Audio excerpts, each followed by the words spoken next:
Thanks very much. It would be somewhat churlish of me to primarily talk about my relationship with this band here tonight at their inauguration of the Steve Walden E.G. Hall of Fame. But I believe, like every fan believes, they have some form of ownership, some sort of kinship with Weddings Party's anything. The dichotomy being, of course, that you can feel that singularity most when barking every second misheard lyric, arm over sweaty neck, with hundreds of heaving, like-minded souls. I'm sure most of us here tonight will be sharing stories throughout the night, sharing but retaining and coveting your band. The music, the shows, the records, these fucking people that you've swilled deep and thirstily into your stomachs and hearts. It would be churlish of me to be personal, but fuck it, I'm Tim Rogers, so here we go. To be in a band, in a gang, in a troupe, an ensemble, an unholy rabble is all I've ever wanted to be. To walk into a room, any room, and know that you're part of a non-ecumenical elite, your elevated status determined mostly by the chutzpah, humour, and brotherhood amongst those you swaggered in with. Fueled mostly by the knowledge that you have a purpose this evening and your responsibilities start a couple of miles before you enter the fucking door. You will be the coolest and the savviest people in the room. Now, many mistake cool and savvy for insouciance and a haircut and a suit jacket, crop dusting their surroundings with sartorial belligerence or some kind of saturating gracelessness. Us poor fuckers, we don't know what we do. I've been extremely fortunate to be in the company of this band in whatever configuration, and always felt like the goofiest, most posturing peacock. However, yes I am, but I try harder than you, and that's why your girlfriend's going to be screaming my name while you're trying to fuck her. These people are, and forever will be, the coolest people in the room. When we know that your collective energy and enigma will cause whole rooms to caterwaul like pack wolves and then balefully cry like sea lions, in the time it takes to juxtapose a stomping folk rocker and the most mournful of ballads, you can walk through a crowd like this, like a grinning, erect, Hawaiian shirt fucking wearing Genghis Khan. So I've got a story they won't believe.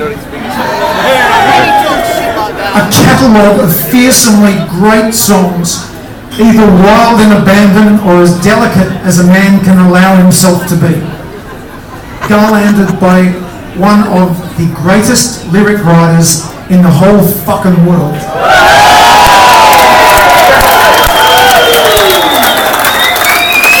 Hundreds of shows across the world, not leaving a dry, extra large t-shirt in the house. And an aura and an enigma that hovers large, even though, as we all know, Weddings Party's anything, and take it from one who knows, are the least pretentious band in the fucking world. Correct.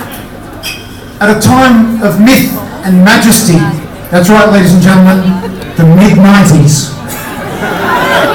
A time of perilous budgets and major record label clusterfucks set up as boutique labels, making big promises and bigger mistakes, urging their acts to be just grubby enough, but just polished enough to get airplay, and that still surely can't be still happening, can it? The Weirdos present Father's Day as emotionally bare-knuckled as any fucking hit of this or any time. Now that's class. My first personal experience with the band was the 16th of March 1986, and I've only recently discovered a piquant slice of coincidence with tonight. I appreciate your patience, thank you.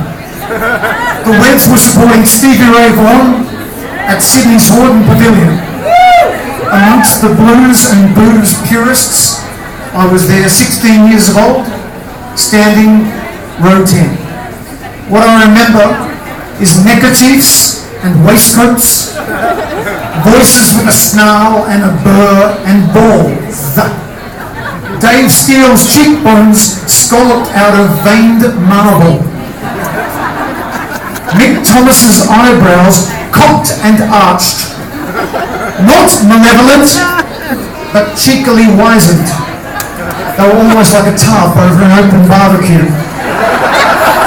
They looked this band and they sounded like a gang that I would never ever be allowed to join, and not just because of the paisley blouse of my mother's that I was no doubt wearing at the time. My dear friend and my hero, Pete Waller,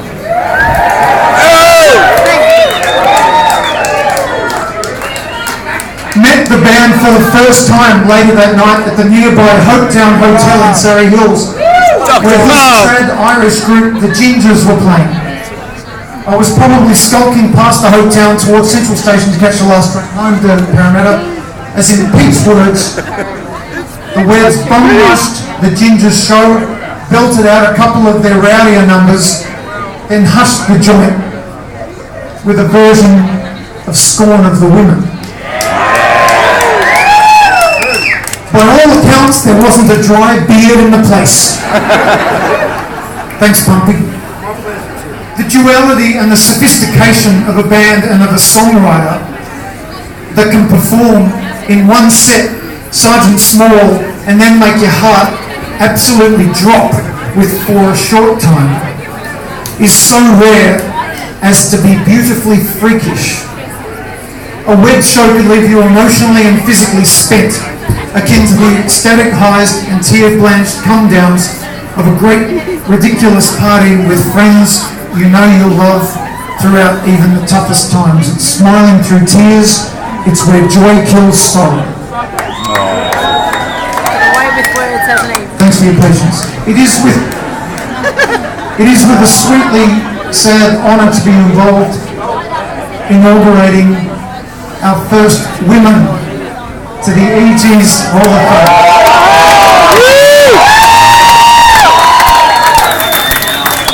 My beautiful friend and co-conspirator Jen Anderson,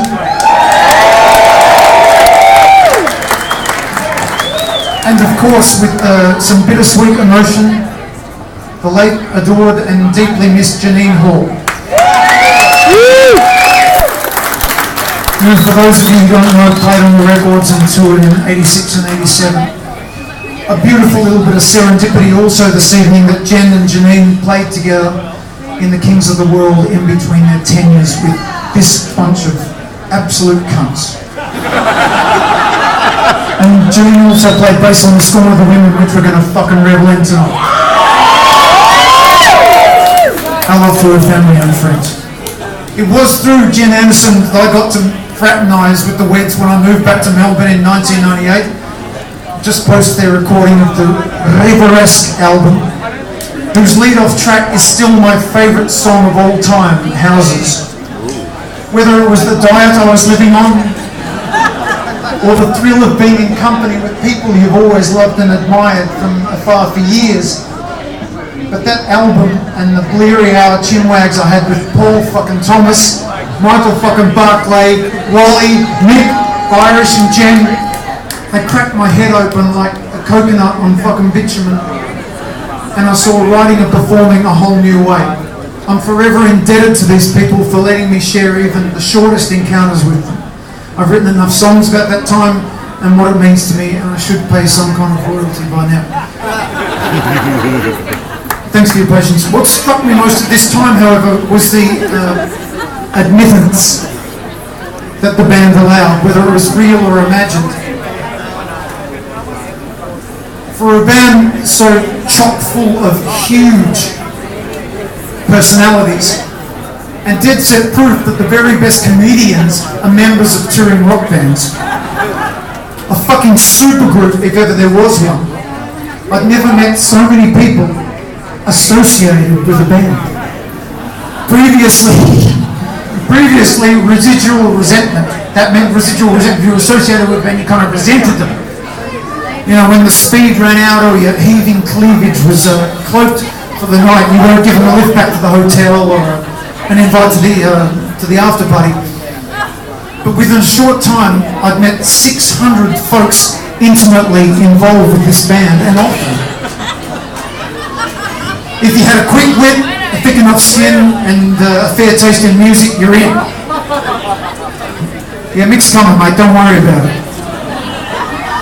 It has seemed necessary for acts as they climb and they clamber the nebulous ladder of success and good fortune to regard the great pain unwashed, and even their own associates with something bordering on rancour and even gall. As the belligerent requests for B-sides be played, the misunderstandings on stage, in between blasts of feedback, and on interstate phone calls from payphones stack up like unpaid electricity bills. But any band that has, on their very first album, an adaptation of a Bertolt Brecht poem and a long quote from Kenneth Cook's Waking Fight is a generous band, and these people are generous fucking people. That very long quote from Kenneth Cook's Waking Fight was during the wig out guitar break, and you know, you can't get more generous than that. And that kind of generosity and passion and access, humour and sophistication has to wreak its toll. So whilst the original breakup of the band and all too infrequent shows and appearances as a band can leave us feeling bereft and puzzled because it all looks like so much fucking fun, doesn't it? I reckon it should be, in return, only just generous enough of us. As that fucking long lost highway has taken too many of our friends. It would be generous enough of us to be ingloriously thankful that these people are still with us and still creating and living and loving and creating fucking incredible fucking songs, art and music, and still, to this day, the coolest people in the room despite those fucking Hawaiian shirts. This is it, and I appreciate your attention. Whilst this is, as we all know, our last gig and a performance of a much adored record made 25 years ago, there's so much about this band that you can daub all over yourself like a gifted scent and pumps around and live with forever. To be literate and to be poetic but not pretentious, to be generous, to be inclusive, to wear your heart on your sleeve, but for fuck's sake, mix your passion and your humour in equal amounts. Which sounds exactly what I think is everything brilliant and lovable about this town.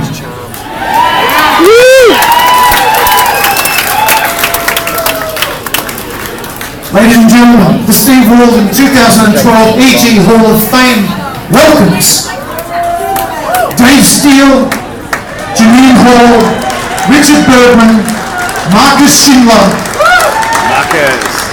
Pete Lawler, Mark Wallace, Paul Thomas, Michael Barclay, Stephen O'Clay, Jen Anderson, Wendy Joseph, and my fucking hero, Nick fucking Thomas.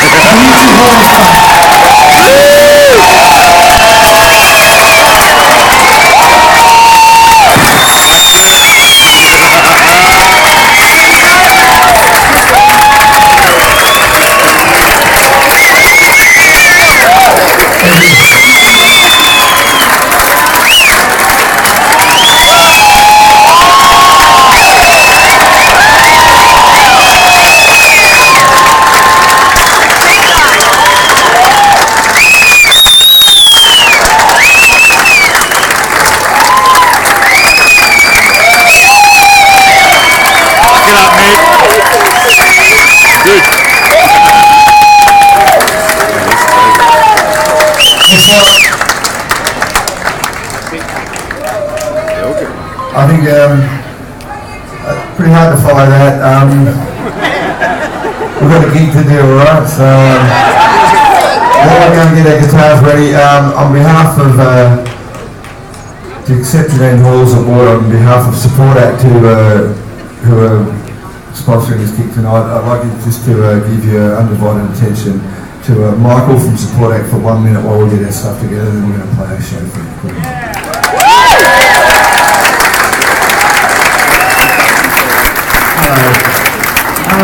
First of all, thank you very much, Nick, for inviting us to be involved in the acceptance of Janine's award. Janine passed away a fair few years ago, something that has touched the band very deeply. And Support Act, other music industry benevolent